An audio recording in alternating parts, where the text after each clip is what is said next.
Hey there everybody, it's Shields, back again with episode 2 of OSR Tactics, where we'll be continuing our quest from part 1, the Goblins of Thornshade, where we're going to be in the forest trying to find the hideout of a group of goblins that have been attacking this town right here.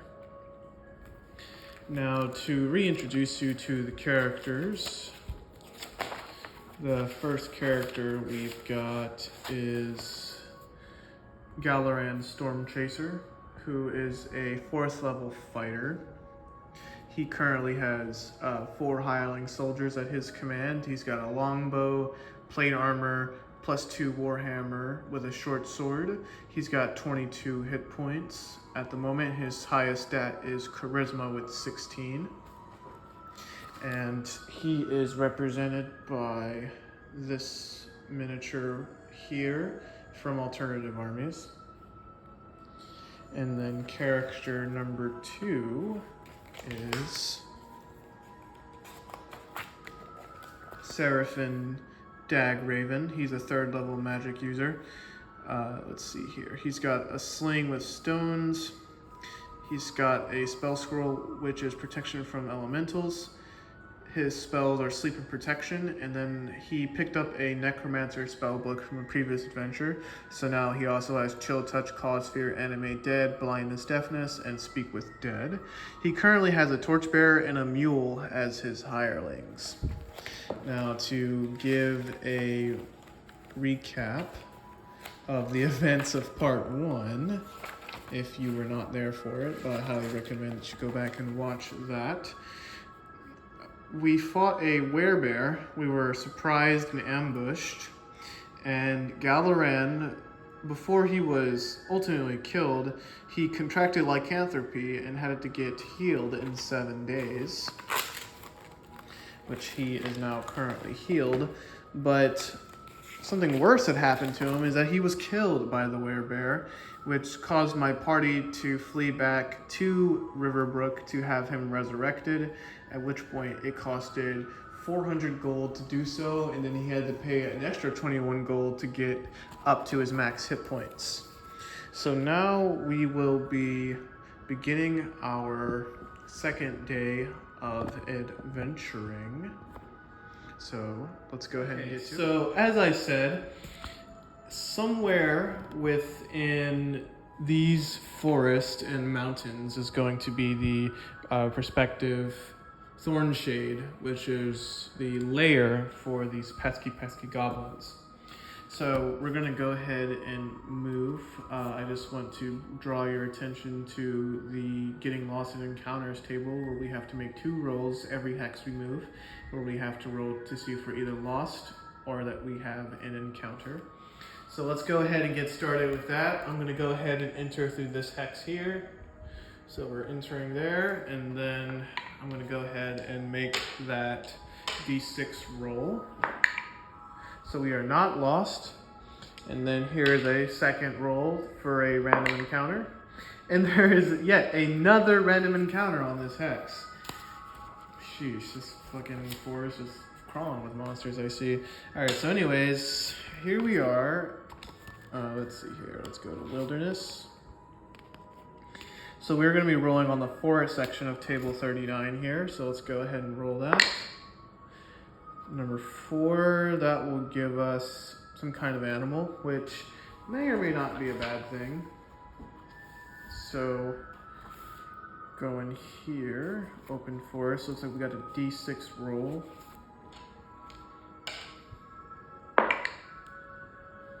So we're going to be dealing with some giant beetles.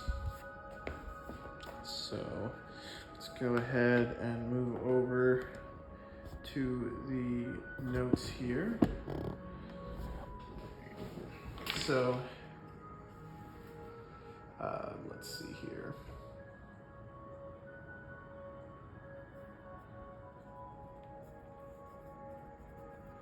Giant beetles. Alrighty. So I tend to roll a simple dice depending on the hit dice of the monster for how many appear. Sadly, white box doesn't have a number appeared.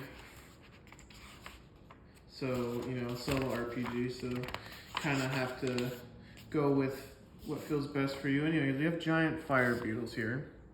So hit dice 1 plus 3, so I'm going to interpret that as d6 plus 3 fire giant beetles. So let's go ahead and roll that.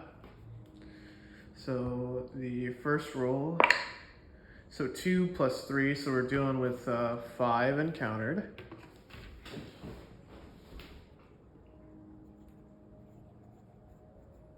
All right, and before we get deeper into anything, we need to roll for a surprise. So we're gonna roll for the party first. The party is not surprised, and the beetles are also not surprised. So then we both spot each other. So now we're gonna roll to see for monster reaction. And I'm doing it a bit differently than before with this table. I'm adjusting it for solo purposes, so I'm getting rid of uncertain, and the 2 rolls are, you could either get a 7 or less, which is negative, or you can get an 8 or higher, which is positive. Positive means that we're not gonna instantly get attacked. It could just be like a passerby sort of deal. If we get 1 negative roll, then they're gonna have a hostile approach at which we have to roll again. And if we get another fail, which would be 7 or lower, then they would attack us. Otherwise, they would just halt our progress and we would have to move away into a different hex to avoid that encounter. So 8, so favorable. So they're not going to attack us, they're just passing by, which is good enough for me. So at that point, let's record in here that we've got a positive reaction.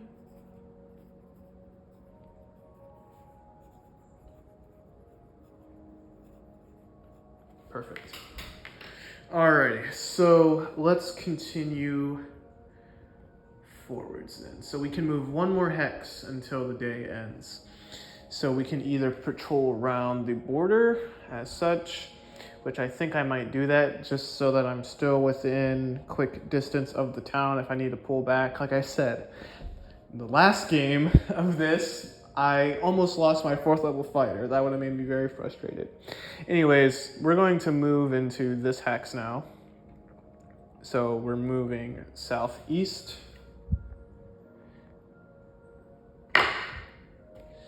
So then we're going to roll again to see if we are lost and if we need to roll random encounter. So we are lost this round. So allow me to reveal the rules to you. All right, I'm gonna do a quick rules check real quick, and then I am going to let you know what being lost means in white box. Okay, so I couldn't find any solid rules explanation on what it technically means to get lost. So I'm just gonna have to arbitrate this, you know, solo RPG. You know, when you have to arbitrate a rule, you always write it down afterwards, and then from that point on, you follow that rule. So allow this video to be my statement on the procedures of being lost. If there's an actual reference to it in original Dungeons & Dragons or in the core or full rules of Swords and Wizardry, please let me know in the comments. I could easily substitute out for then. But for now, getting lost just simply means that all movement is halted for the day, which isn't a bad thing because we're on our 2nd hex for the day, so we couldn't move anyways. So it's mildly inconsequential to be lost at this very moment. However, there is still a chance for a random encounter, so let's see what happens. So there's no random encounter this round. So beyond getting lost, let's see here. So we got lost on hex number 2, so we have to halt here, and then there was no encounters. Okay, so then, did I record my rations? Okay, so this is how I like to track rations. So I have 34 or 32 rations. So what I'm going to do is I have 32, and then there are, so everyone in the party is, we have a fighter, the magic user, we have 4 soldiers, and then we have a mule, and then we have a torchbearer. So that's 8 rations a day. So 1, 2, 3, 4, 5, 6, 7, 8. So 8 rations have been exhausted for that day. So used. All right, and then I'm going to box this off to keep it its own thing. So D2 for day 2 that we used all that.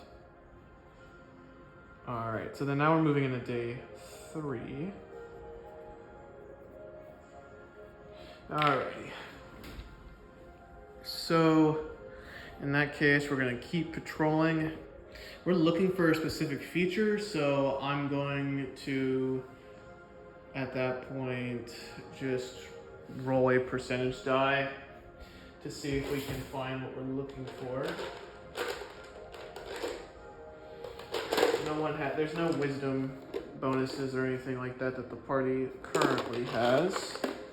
So I'm just going to set everything on a baseline 30% chance to find this hideout. Maybe if you move in a layer, you can increase it by 10% maybe, but we will cross that bridge when we get there. Anyways, we're gonna spend this hex looking for the hideout. So search. What am I searching for? Thornshade.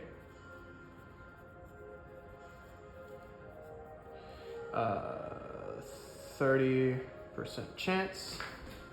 So then let's go into here and roll our dice. 1, so we did find it. That's really good. All right, so we found it. So then I'm coming into here, success. All right, and then I'm gonna roll for an encounter just to find out if there's anyone guarding the outside, and no. So we're able to enter Thornshade, at which point we're gonna go ahead and switch over to some pen and paper dungeon. So I will set that up and I'll see you guys. So this is the map of Thornshade.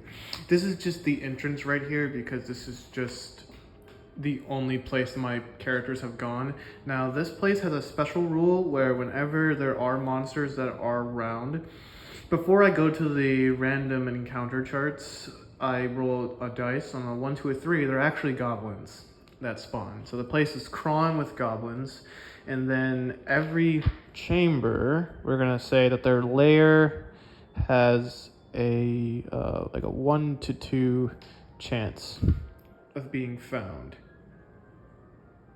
So every chamber has a 1 to 2 chance of being a goblin lair, and inside the goblin lair is going to be the faction leader, which might be like an ogre or something like that. Maybe an orc chief, who knows? Hobgoblin, I don't know. So anyways, let me show you this. So this is how I organize dungeons. So I have a thing for turn where I'm gonna tally turns as I go along, and then I'm tracking the light source. So there's 12 torches. So every 6 turns, I have to cross out one of these. And then I don't really track combat rounds just because I probably should be doing it. I might do it just for this video, just to get in the habit of doing it because it's more aligned with the rules. It's just combat time is such a small amount of time. Sometimes it's better for me to just sort of arbitrate it a bit, but I'm definitely tracking turns, which is every 10 minutes if you didn't know. All right, so anyways, you can only move as far as the slowest character in the party, which will be my fighter, who can move 9 squares. So we're gonna go ahead and move. I'm just gonna try the north here. So I move 10, and then now this is the fun part. So we're gonna roll to see what is next here. So it looks like a dead end with a chance of a secret door. So we're gonna go, we'll do that, and then we'll cut it off. So 1, 2, 3, 4, and then there's a chance for a secret door right here. So let's see if it can be found. There's 2 player characters, which means we can roll 2 of these dice, and on a 1, the secret door is found. So someone finds that secret door. It could be my fighter. So the fighter notices the secret door. I want to listen first. Well, I can't do that in this round because I spent the round looking for the secret door. So now we're back to turns, and we're gonna do 1 turn there. So, you know, not to get too ahead of myself, before I even do anything else, I have to roll for a wandering monster. So we're gonna roll that. No wandering monster. All right, so now I get to make my listen check, and I'm gonna do 2 of those. I'm gonna have both my characters listen in, and then we have a success. So we do hear something through this secret door. I am going to roll to see. I usually spawn things. So secret doors are connected to chambers in my rules. So on a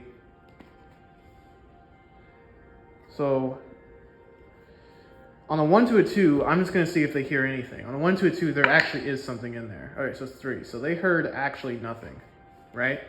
So then they can enter, right? Movement. So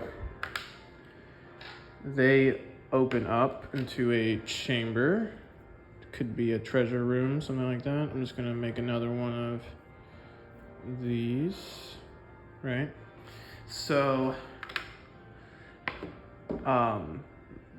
they spent the time listening, and then they walked in. So then this is a room content dice, and they find a bed. So they find beds.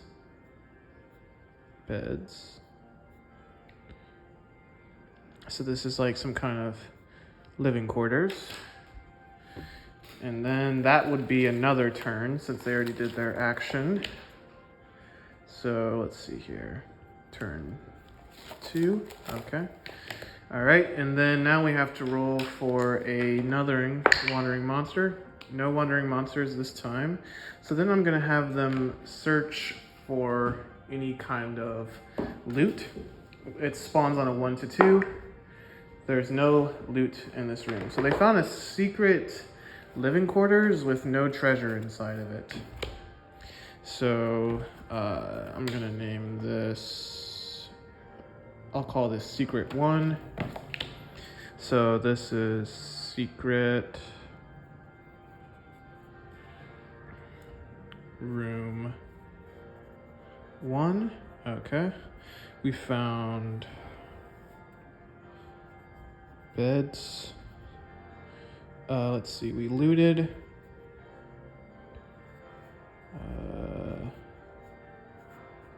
No treasure found. All right, so it took us 10 minutes to do that. So now we're on turn number 3. So we now have another chance for a wandering monster. No wandering monster. So then we're gonna go back. So 1, 2, 3, 4, 5, 6, 7, 8. So we're gonna go that way. So let's roll our dice. And that's gonna lead us to a door here. So that's gonna be connected to a room, but before we can even know what's inside of that room, we're at a door.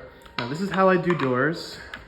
Doors can come in many different ways. The first thing I want to roll is whether or not it's a wooden door or if it's a iron door.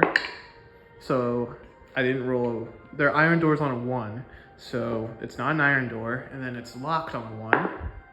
So it's a locked wooden door. So this is gonna be the official room 1 right here. So let's go back to our log. So room 1, like that. So it's a locked wooden door. So I don't have a thief in my party. My good friend has a thief character who plays co-op with me. I'm not using his character because he's not playing at the time. So I'm just going to try to bash it down. Now I'm just going to write here that I'm bashing. Probably should have listened at the door, but whatever. So I'm bashing. So wooden doors have 10 hit points and their armor class is 10.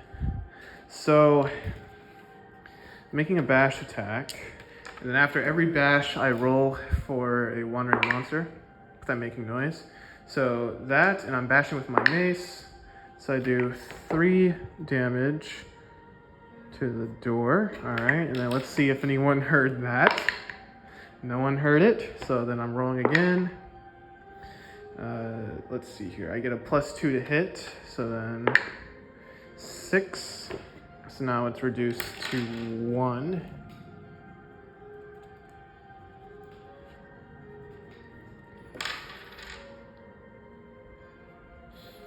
Let's see here, I just want to make sure that this is all in frame. Still learning all the camera work and stuff. So we got 1 hit point left on the door. So then let's go ahead and make our roll. So that's another, and then bam, we bash it down. So now it's bashed. So I'm going to go over into here to continue my log, and then I'm gonna roll to see if anyone heard me. So no. So then we're going to enter the room. So let's see here. Enter room 1. All right, so now that we're entering room 1, I get to roll for room contents. So we've got an altar here. So there's an altar, maybe to some goblin god or something like that. So we found an altar. I'm just gonna put chaos in here just to add some details to that. So, all right. Let's see, 1 to so there is a monster here. So then I roll to see if it's goblins, and there are goblins in here. So let's see here.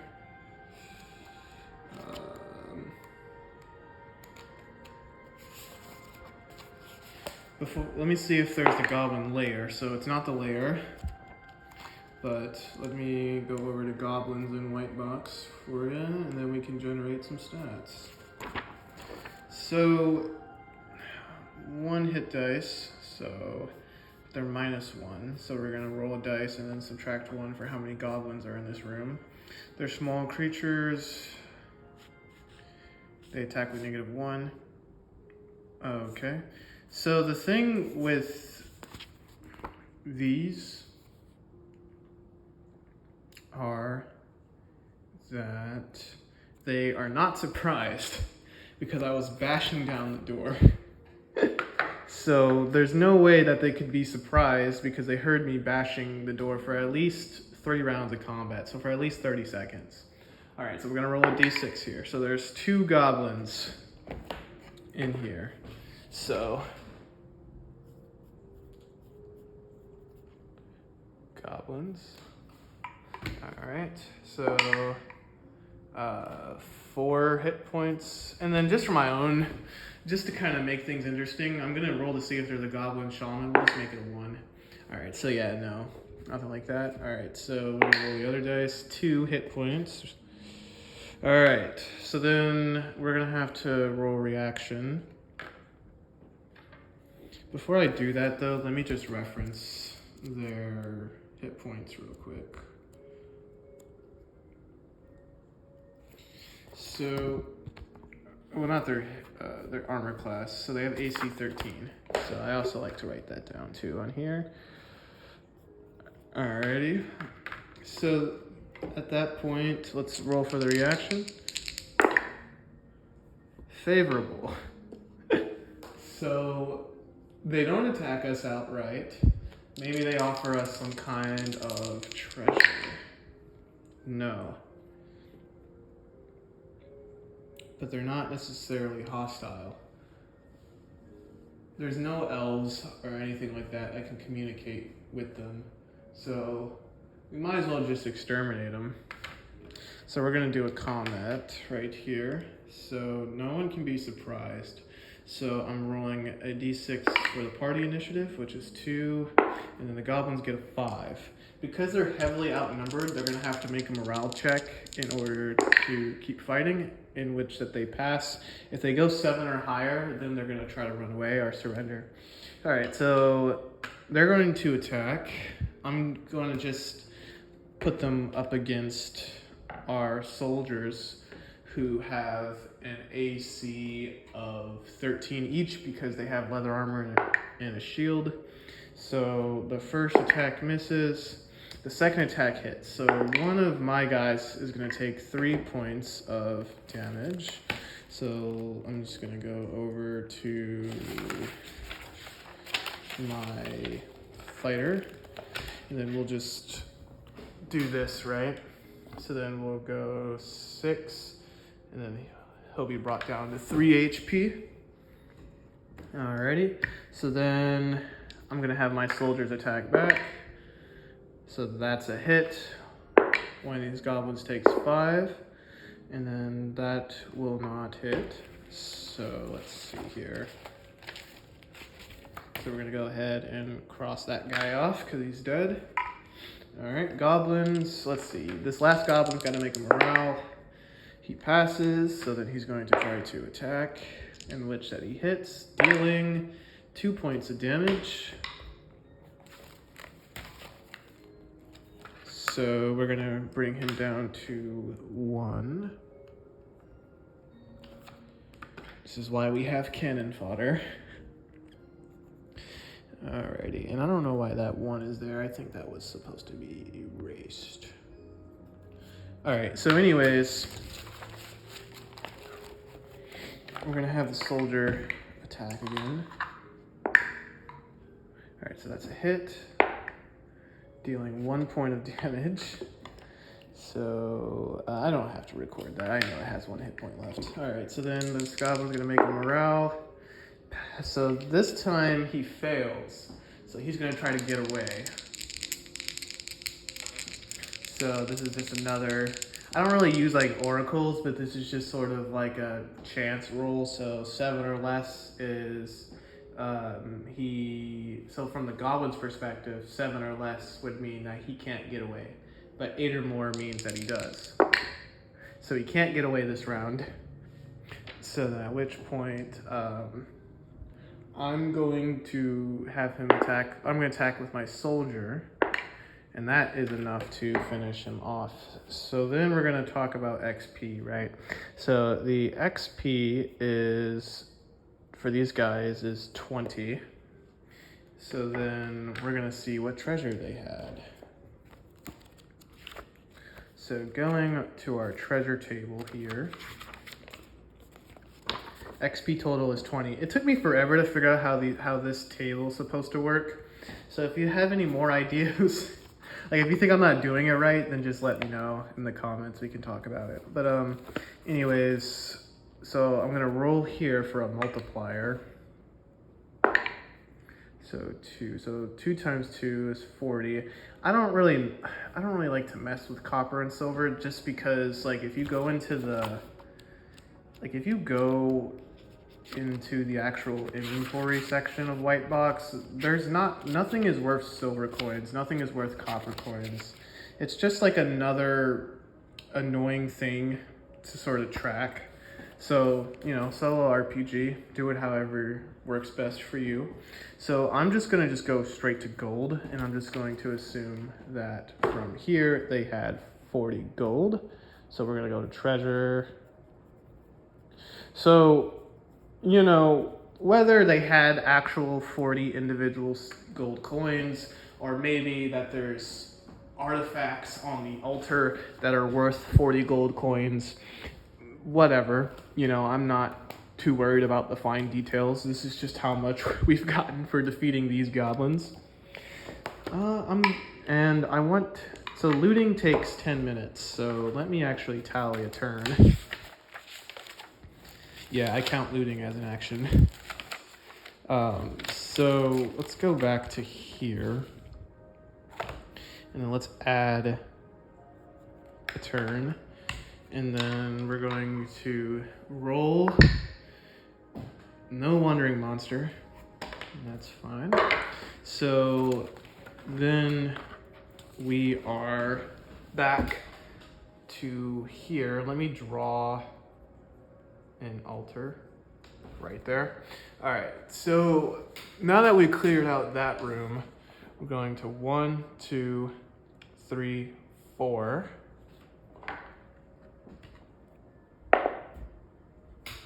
So this is interesting. So this is a slope right here. So it's gonna take us, I do slopes something like this. And then I always go by the angle that the dice landed on. I think we're just gonna have them, I think I'm supposed to go here, but we're just gonna spawn it right here, right? My bad arrow. So anyways, 1, 2, 3, 4, 5, 6, 7. And then in order to get up here, my characters have to roll strength checks to get up this slope. The way you do that is if you go onto their strength and then you roll a d20, and on their strength score less is a success. I don't really want to do that right now just because there's some risk in that. I'd much rather go down here first before doing any of that per se. So anyways, we're gonna end up somewhere around here because that's our full movement. So then we have to add another turn.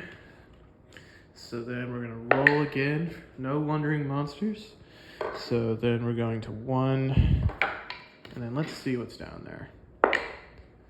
So, oh, nice. This is also interesting. So these are like holes in the ground.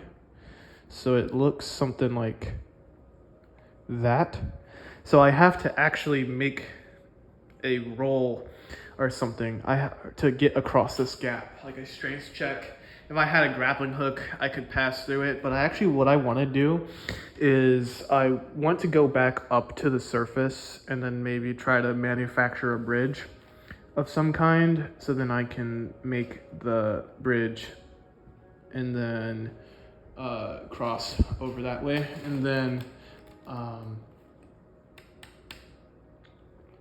probably at that point spend the day camping out and then go back into the dungeon. So let's go ahead. Right, so we're looking for like a makeshift bridge. We don't really have any tools to necessarily craft one, but we might be able to find like something in the wilderness that could help us cross, right? So it's gonna take some time to do that, but that would just call for another wandering monster roll. So then, let's see. Let's add that we did search for a wandering monster.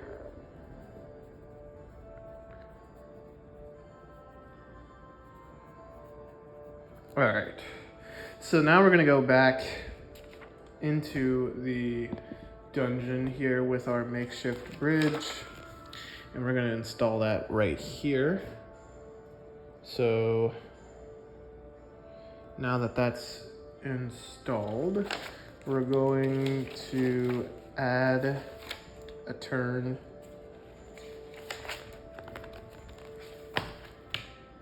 So now we're at an hour of traveling. We'll add another turn in on there just to simulate like looking for the bridge. So got to take away a torch. So we've already used one of our 12 torches. So we got 11 torches left, which means we got 66. So, you know, quite a long amount of time, right? But we have another hour with another torch. Mental math. Anyways, all right, so now we're down here. So we're gonna go across this bridge. So 1, 2, 3, 4, install the bridge. All right, now we're caught up. So now we can do one. Well, that calls for a wandering monster, doesn't it? All right, so no wandering monster. So then we're gonna cross here. Alrighty, and then I'm gonna roll this dice again to see what's up. So then we're at another dead end here. So I like to just roll for secrets right here, even though I don't necessarily roll the dead end that has a secret on it or the secret door symbol, just for my own curiosity. So we couldn't find it. If there's a secret here, we couldn't find it. So this is just like literally a dead end. All right, so at that point, we're gonna have to turn around and go back, but we gotta add yet another turn onto here. Alrighty, and then we're gonna go back. So 1, 2, 3, 4, 5, 6. So now we can go ahead and make that check. So, or you know what? If it comes down to making that roll, I think it's best just to go ahead and get like a grappling hook or something like that to get up there. Because we're gonna have to roll. It's gonna be a lot of rolling. And you necessarily can't take the mule up there either. Well, you might be able to because it's a slope. Mules are pretty sure-footed.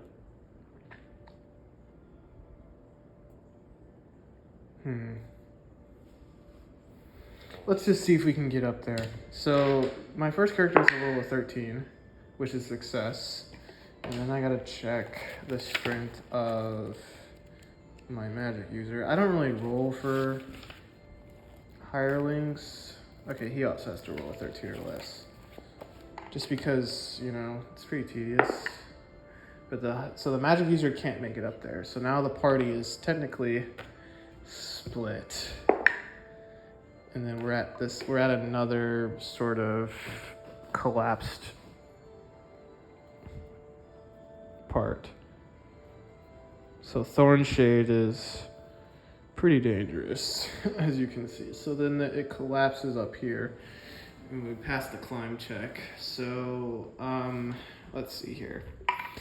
That's an action. So we're going to have to add another turn to the counter here.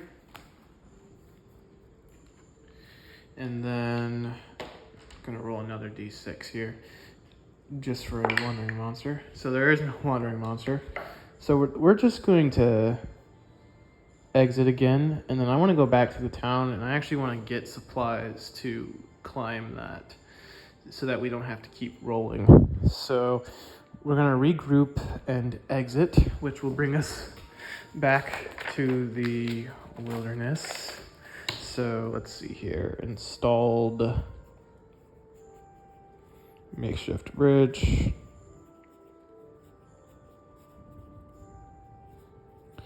And then let's see, we climbed a slope. Okay. And then we exited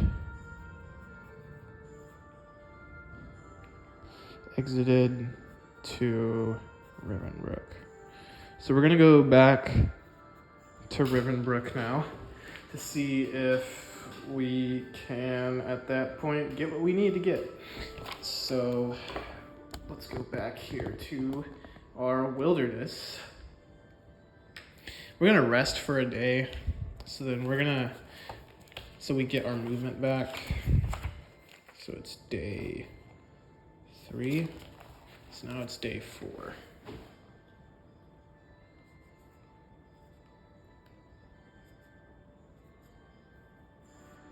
All right. So, my bad, I'm sorry, just trying to show the notebook here. So I'm just going to go back into the town. You can do that freely, because there's no encounters. I mean, I suppose you have to roll to see if you're lost, because you're in that hex. Not lost. So then, encounter. There is an encounter. So before we can even get back to this village, something's gonna want to kill us. And like I said, it's solo RPG, so you just try to get it as accurate as you can. You know, sometimes you forget about something. There's a lot going on in these games, so it's not a big deal if you accidentally skip over one thing or another, as long as it's not intentional, because you don't want to cheat in a game, especially when you're the only one playing. So let's see here. Let's go to wilderness. So we're in a forest. So we're gonna have to roll the 10-sided. If I could find it. All right, so rolling the 10-sider. So 5. Humanoids. Could they be goblins? Humanoids.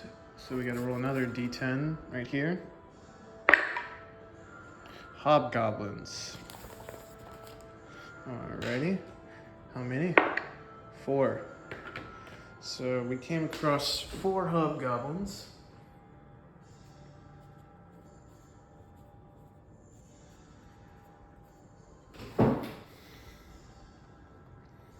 Alrighty. Let's see what they're... Let's roll for a surprise first. So party is not surprised. They are not surprised, so we spotted each other. So now let's roll for their reactions.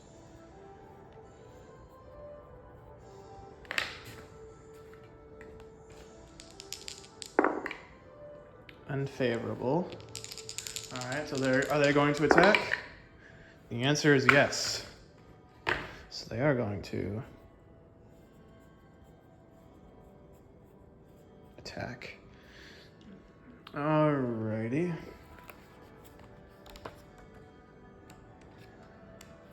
So let's go to Hobgoblin.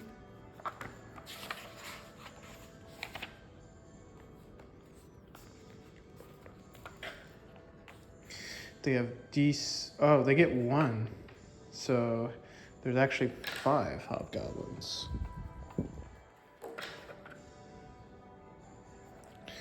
Alrighty. So let's roll their stats real quick.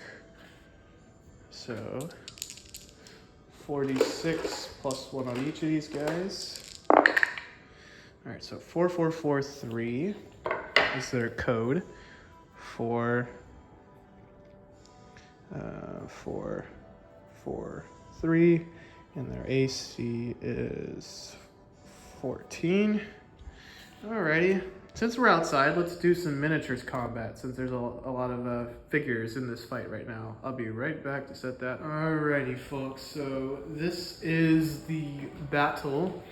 So before I started this, I rolled one of these guys to determine how far away they spawn, which will be 40. So this is our party coming up from the trail that led to the dungeon we just came from.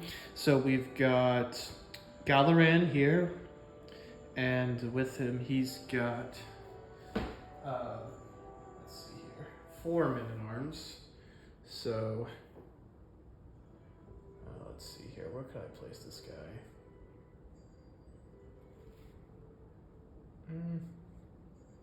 Suppose he's gonna have to come in.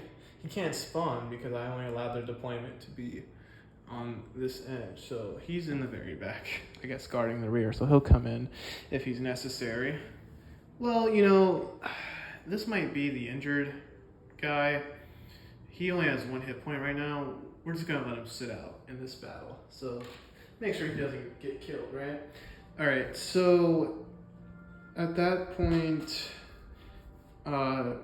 we've got these guys right here, hobgoblins. You know, mean SOBs right here. May or may not be directly related to the goblins that we're hunting down at this very moment. However, they felt emboldened to attack us, so we are going to do battle with them. Alrighty, so we're gonna go ahead and dice off for initiative. So I'm gonna roll the red dice for my party, rolling a 3, and then we're going to roll for the hobgoblins, who get a 4. So at that point, we're gonna go ahead and make their advance right here. I'm just trying to get a better angle for you guys. So they can move up here like so. And I'm going to have my magic user prepare sleep. I forgot to prepare spells. Once again, please remember to prepare your spells. There are 3 phases for spell casting. There's preparation, there's casting, and then there's spell effects, okay? You don't just cast spells whenever you want to. You gotta prepare a spell, which you should do that at the beginning of every adventure. Then when you cast, it takes a full combat round or 10 seconds to cast a spell. And then the spell will cast at the beginning of the next turn if you're in combat. So I have to prepare. So we're preparing sleep. And then in the next round, we can begin casting sleep. So we're gonna prepare that just in case. That's movement phase. There's no ranged weapons being fired right now, so we're going to go ahead and roll for our melee. So we're gonna start here and then just go down the line. So try to roll without causing anything messed up. All right, so 9, so that's not gonna hit. Not gonna hit. That third guy will not hit. That will hit though, because they have +1 attack. So this guy at the very end receives 6 points of damage. That's not good. That's not a great thing for our hireling right there. So let's flip over real quick. Sorry, once again, this is all in one notebook. These characters have been around for a while, so they're kind of more in the start of it. So we're gonna go, this soldier is not actually in the battle, so then we have 3 other soldiers. The last attack hit, so then logically it would be this guy, which means he's wiped out. He's over with. So let's see here. I'm gonna go ahead and erase to show that he is no more. So then let's flip over to our campaign notes. And then I'll just put in here, soldier killed. All right, we'll take him off the board. So now we're in this sort of scenario right here. But now we get to counter attack. So let's just readjust some things. So we're gonna start with this soldier here and then go down the line.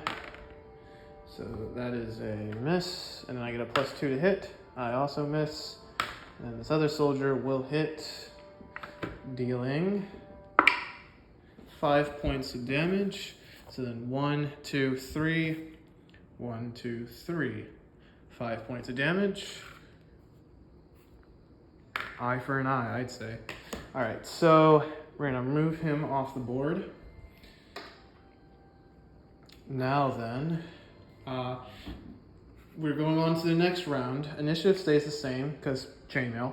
All right, so sleep is prepared.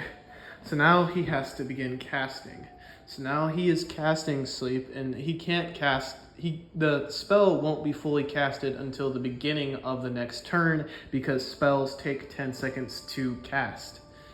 Okay, good. So he's, about to put everyone to sleep. Meanwhile, it's movement phase, so I'm gonna have him come in like that, and then now we're gonna do our fighting again. So this guy is going to attack my soldier and misses, and then we have a hobgoblin attacking my character, which misses, and then, bad roll. The third hobgoblin will not hit, so then we're going to counterattack soldier. Soldier will hit, dealing 4 points of damage. He's done. I dropped the dice on the floor. This is too exciting. Alright, so anyways, that was the first guy, right? So we remove him from the board, and then I'm going to attack. I get a +2 bonus being a fighter and all that. I rolled a 5, so I missed. Third guy swings and also misses. Alright, so now we're in the next round where sleep has been casted. So, D6 +3 guys fall asleep. If you don't believe me, I'll show it to you right here. You should learn your spells, right? You should know what your spells do before you throw them on your sheet. That's what I say.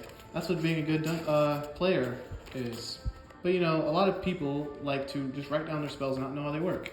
Anyways, I'll prove it to you, right? Oh, yeah. Actually, 2d6. I do more than what I thought I was going to do, right? So, 4 people, 4 enemies, right? Go to sleep. Line of sight. 10, actually. So, these guys are over, ×3. Since they're asleep, all we got to do is just slit their throats, right? They can't do anything, so all attacks will hit. So, bam and bam. So they had 15 XP each. So that would be 60 experience.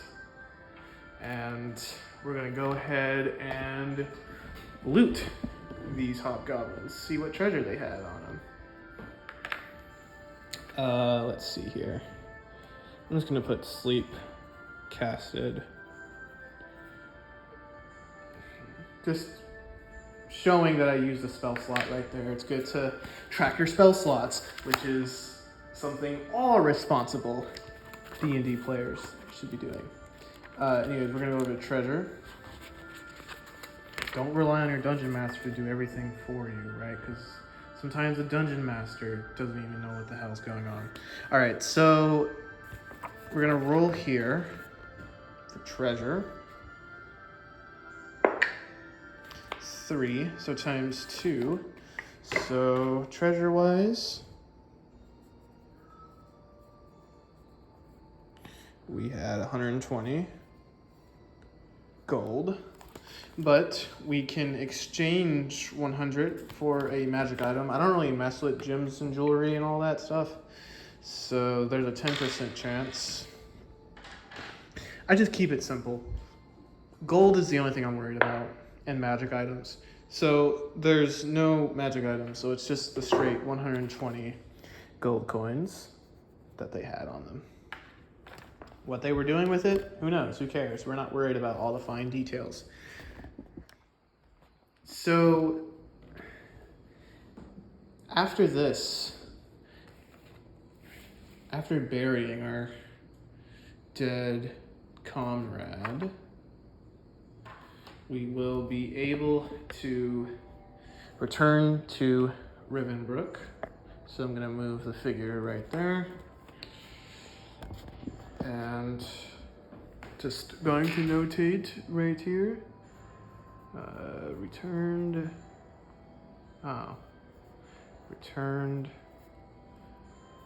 to Rivenbrook.